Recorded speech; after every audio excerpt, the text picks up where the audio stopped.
Next, we're going to go over the contract to lease. The contract to lease is a pre-contract.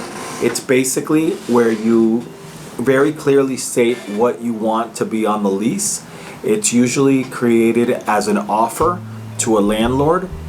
So we're going to go over it really quick. You can find a blank copy of it under londonfoster.net, under Office Manager, under Forms and Contracts. So we're going to go ahead and open it up. This blank contract you can offer to your clients. You can print it out, you can email it, and it basically is something that they can fill out completely. We are going to try to do this through the Form Simplicity. So the very first thing you want to do is you want to visit miamire.com, and you're going to go into the dashboard. And first we're going to identify a property that we're going to utilize as our example. So we're going to open up Matrix.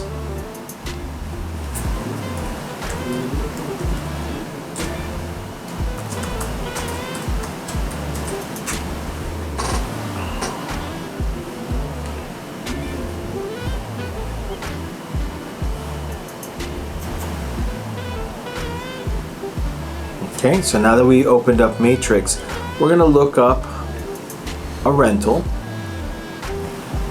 So we can use this as an example, and we're going to go into LNFS01, which is London Foster's broker code, and we're going to look up, let's do this one, $9,900 for a 2-bedroom, 2-bath.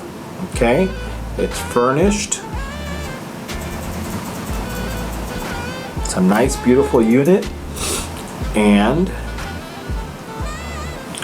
we're going to have here the MLS number and the folio number. The folio number is 0232, and then the MLS number is A105-15828. Perfect.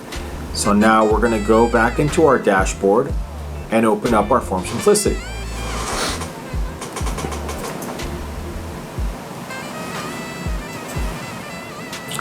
Under our library section, we're going to go into Forms and Packages, and we're going to write under New Renter, Tenant, whether it's a condominium or a single family home. In this example, we're going to use a condominium. Okay, and so you see that within that folder, within that form, we're going to have several contracts: the non-lawyer disclosure, the contract to lease, the lead brochure, and the residential lease. For this example, we're only going to use the contract to lease, but we're going to go ahead and put all of them into the transaction package. So here on this little green bar right here, we're going to click all of the contracts and then go into this section and create a transaction.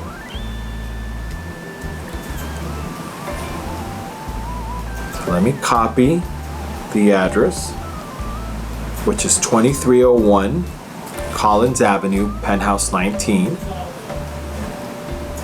And I'm going to paste it in there. I'm going to click on this so that I name the transaction the same as the property address.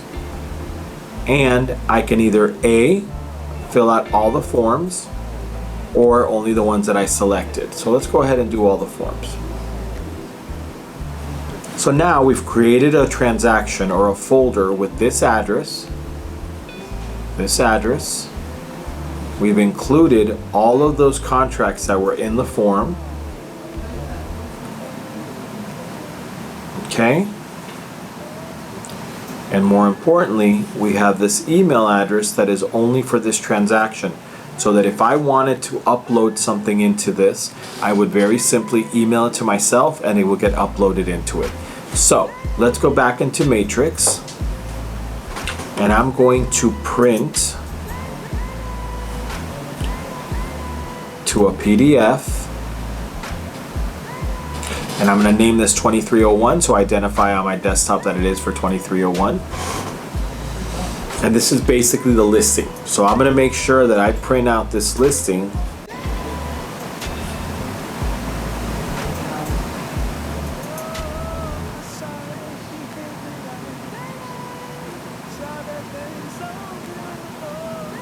I'm going to make sure that I print out this listing so that I have it available. So I can obviously print out this PDF. I can also just print it out, and instead of picking out the printer, I pick the PDF, but I can also email it. So since I'm able to email this, I'm going to go ahead and use this Form Simplicity email.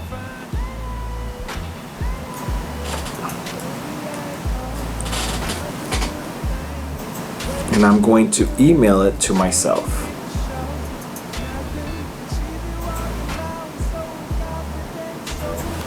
And I'm going to write matrix listing 2301.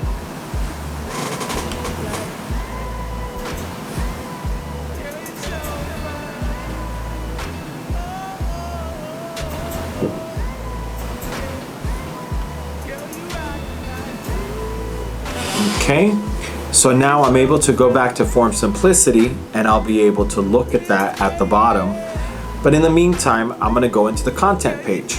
In the content page, I'm going to do two things. First, I'm going to upload the MLS number right here, and then I'm going to include the folio number right here. So the first thing I'm going to do is I'm going to go into Matrix. Do not just do that. I'm going to go into Matrix, and I'm going to copy this MLS number.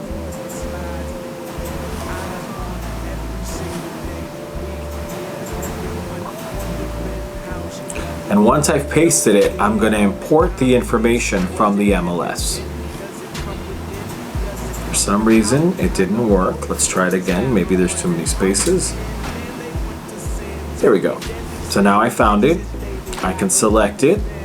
And basically, all the information that is provided in the MLS is now uploaded into my content section of this listing. Very simply. So I want to make sure that I save it. Then I'm going to go back into the matrix and copy the folio number.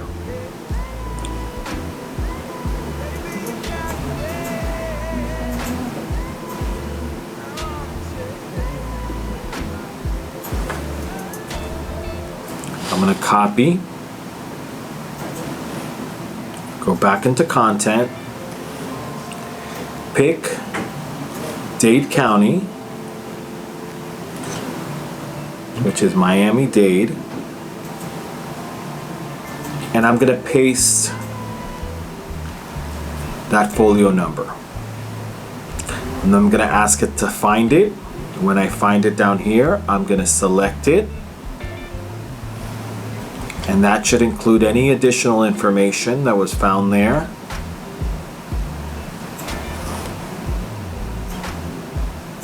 And I'm going to save it. So once I've done that, I'm going to go into contract to lease, which is what we're going over right now. And in the contract to lease, you'll be able to find who the landlord is. And since we didn't fill it out in the content section, you can fill it out here. Her name is going to be Grace Johnson. I probably shouldn't use that because we have we have a realtor named Grace Johnson, but okay. We're going to say when the lease is going to start, which is July 1st. No, I'm sorry. Ugh.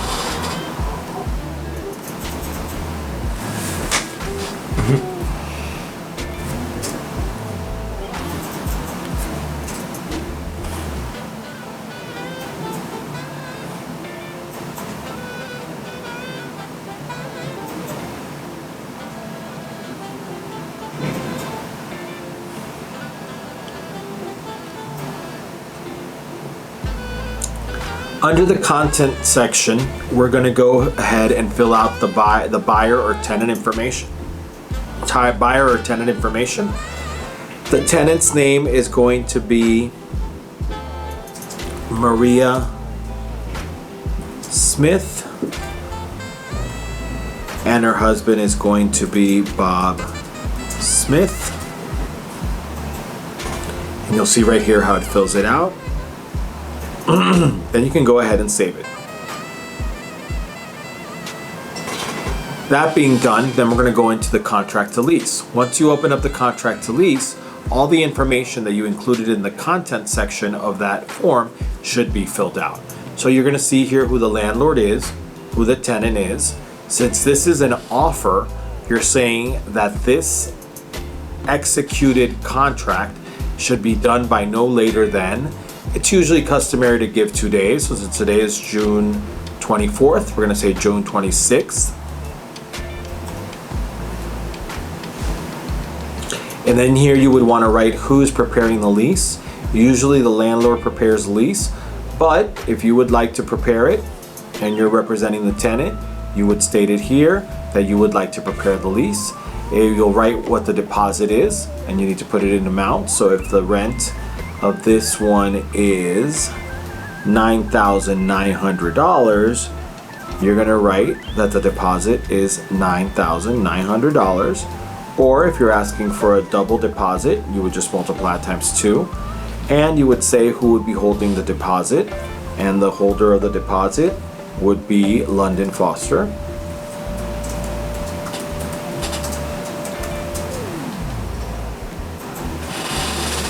Okay, what the property address is. The property is furnished or unfurnished. In this case, it is furnished. You can add an additional inventory. What the lease terms are. We were going to offer a lease from July 1st through June 30th of 2020. Okay, section 5 is going to go over the amount of money that is due, and you want to make sure that you fill this out correctly so that the client knows exactly what money is due and when. If you're charging the first month's rent, which in this case it's $9,900, you want to make sure you identify that. If you're charging the last month's rent, which is $9,900, you want to make sure you identify that. If you're charging them an addition, a deposit of $9,900, you want to make sure you identify that. If there's a pet deposit, let's say of $500, you want to make sure you identify that.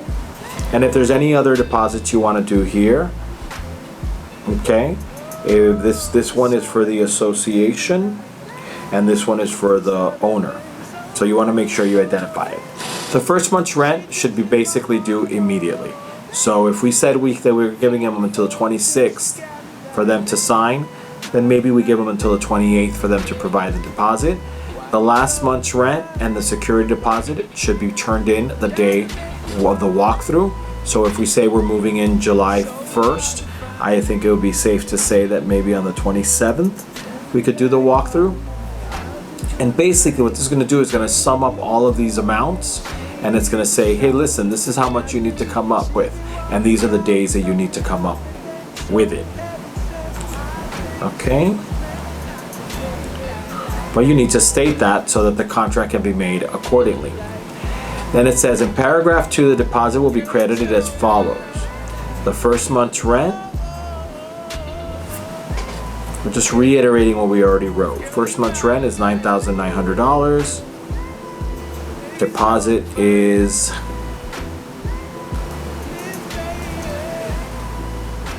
last month's rent is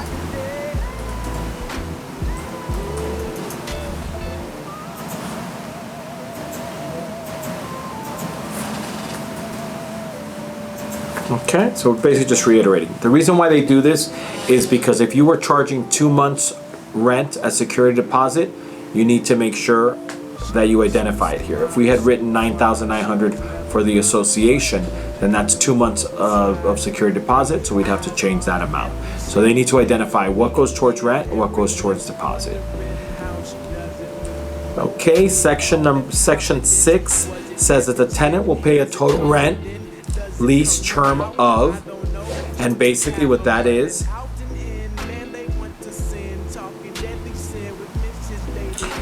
that you need to calculate that $9,900 times 12.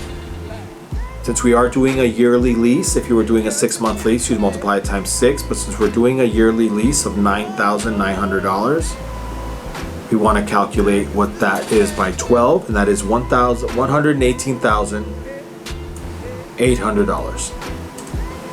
Okay? You want to make sure that you specify if the tenant is paying an additional amount for tax, which if it's a short-term lease, you would have to. The long-term lease, he doesn't have to. And then you want to make sure that you write that it's being paid in full on this date, if they're prepaying, or being paid monthly on the first day of every month, and it's being divided into the monthly amount, which is $9,900. You want to make sure that pets are either prohibited or permitted, and obviously here we're charging a deposit, so we're going to pretend like it's permitted, and you want to say as described, and you want to put it's a collie, 25 pounds. Whether smoking is permitted or not permitted.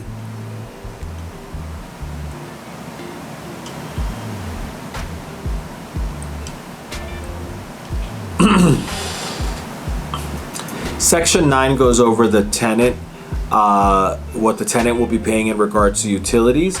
So you want to make sure that you reiterate that the tenant is paying utilities for everything within the apartment, in exception of, for instance, if the cable was included, then you wouldn't want the tenant to have additional cable.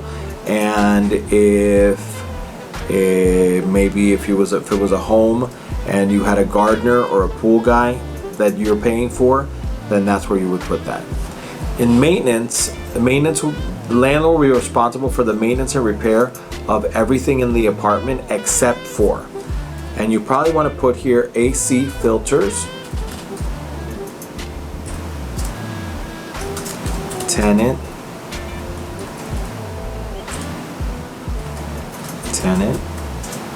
must change out monthly, and light bulbs. Okay, under association approval, usually the tenant pays the non-refundable application fee. You want to write what that application fee is. And you also want to make sure that you write out by what day they need to have filled out that application. So if we are in June 24, we could say that they need to fill it out by the 28th. Okay, any additional terms? Notice the landlord or tenant, you and your attorney must make amendments to lease form. If there's any additional terms, you want to make sure you write it out. You want to make sure you identify if it's a service member. The reason why is because there are terms under which if a service member is transferred or moved, they can break the lease, so you need to disclose that to the landlord. Finally, it says here what is the most important part of this, which is that the contract is not a lease. Once all the parties enter a lease, the lease provisions in this that conflict with the provisions on the contract will control. That is intended to be a legally binding contract and is not fully understood. Seek the advice of an attorney.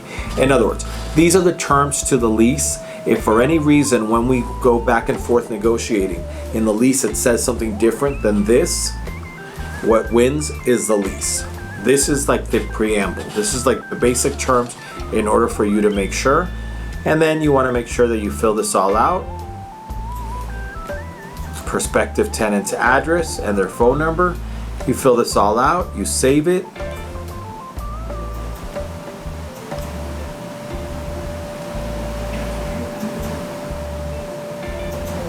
Okay.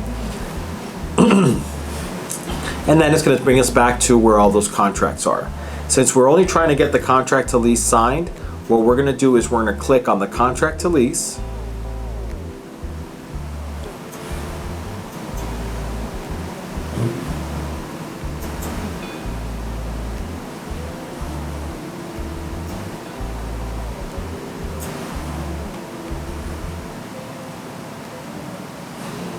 Okay.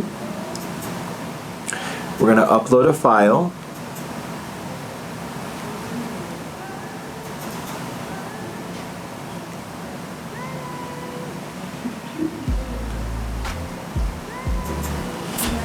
And we're going to include our matrix that we saved.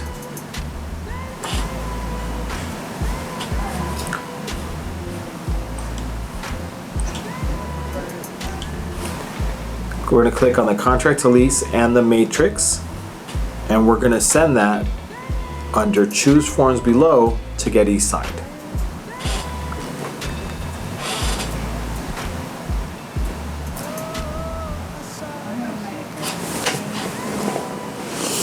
Done?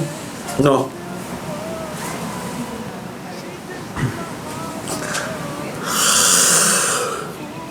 Almost.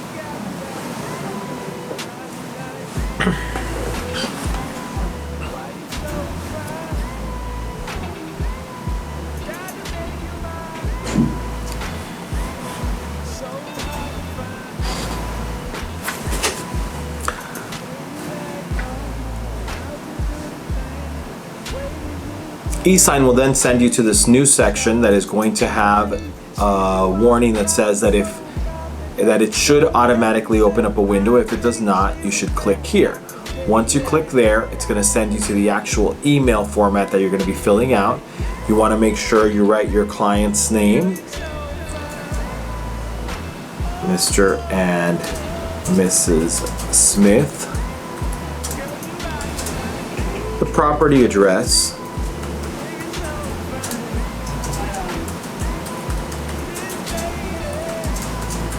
and the fact that it's a contract to lease.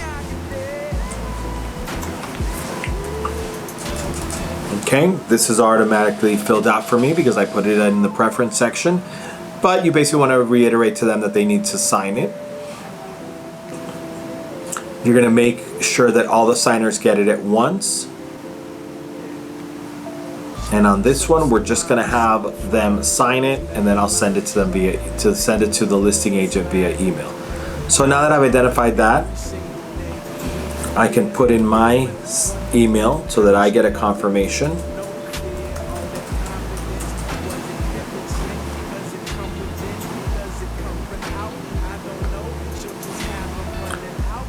I'm going to go into my address book.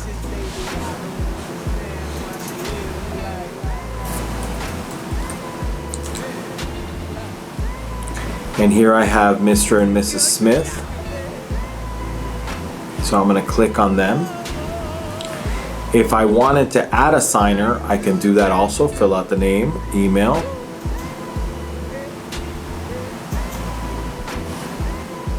But since I have Mr. and Mrs. Smith, who are going to be the tenants, I already have the information that I need. I go ahead and I click on both of them. And then now it's going to give me a pop-up window where I can designate that role to Mr. and Mrs. Smith. So I'm going to put tenant number 1 is Bob Smith, tenant number 2 is Jane Smith. Now every single place where the tenant is to initial and sign has now been designated to Bob and to Jane based on the email addresses that I have. I click on both of the contracts. And then I press next. And then basically you can see that the contract is such as we filled it out, but that every single place where I need them to initial is designated to Bob and to Jane. Bob, Jane. And as we move down the contract, the contract to lease, you'll see that where I needed Bob to sign and his date, and where I needed Jane to sign and her date are automatically there. Let's say I needed to add an additional term. I just realized that I didn't put in Bob and Jane's present address. I could go in here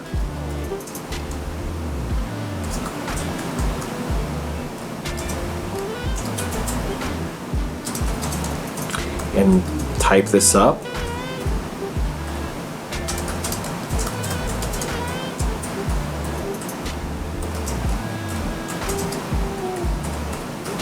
Okay.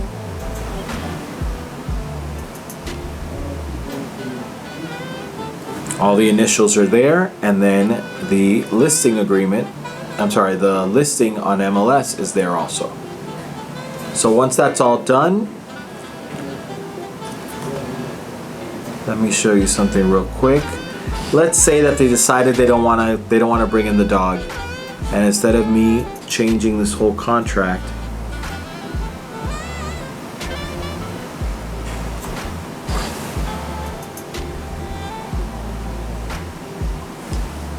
I'm going to go ahead and cross this out.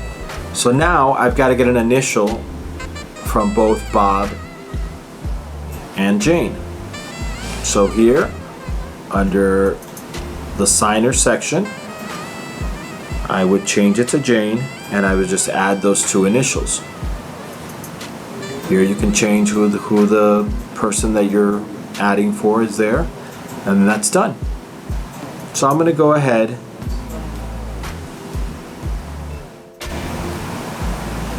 So I'm going to click there, and I'm going to request for the email to go out. Here it just takes me again onto it, so you can reiterate all the changes that you made. You press next. It sends you back to that original email that you filled out completely. You want to make sure that you click on next or finish, and then it's going to give you a confirmation that that email went out. So for instance, here you can see that both Bobby at London Foster and Memo at London Foster have been emailed. They've both been invited simultaneously. You can see which contract was sent out, and here you have the additional information. If I wanted to close this off, I can go back into Form Simplicity under Active, open up the transaction, go into History, and you'll see there that's the last transaction. I can hit on Status, and it'll take me back to that screen.